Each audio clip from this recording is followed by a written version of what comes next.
रविवारी दिनांक 15 रोजी कोगनोळी येथे पंकज पाटील यांच्या वाढदिवसानिमित्त भव्य बैलगाडी शर्यतीचे आयोजन।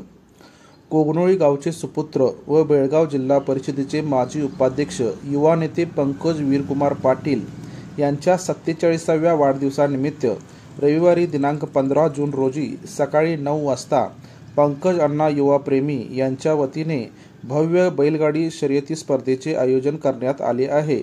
यामध्ये जनरल बैलगाडी ब गट शर्यत स्पर्धेतील प्रथम क्रमांक 21,000 रुपये, द्वितीय क्रमांक 15,000 रुपये आणि तृतीय क्रमांक 11,000 रुपये आहे।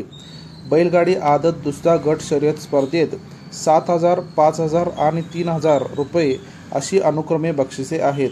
आदत घोडा बैल गट स्पर्धेत 5,000, 3,000, 2,000 अशी अनुक्रमे बक्षिसे आहेत। तर एक नवतर व एक जनरल घोडा शर्यत स्पर्धेत देखील 5,000, 3,000 आणि 2,000 अशी अनुक्रमे बक्षिसे आहेत। सदर स्पर्धा पुणे बंगळूर राष्ट्रीय महामार्गलगत असणाऱ्या कोगनोळी पट्टा येथे आयोजित केल्या आहेत। तरी या स्पर्धेला कर्नाटक व महाराष्ट्र सीमा भागातील शर्यत शौकीनांनी याचा लाभ घ्यावा असे संयोजकांच्या वतीने सांगण्यात आले आहे।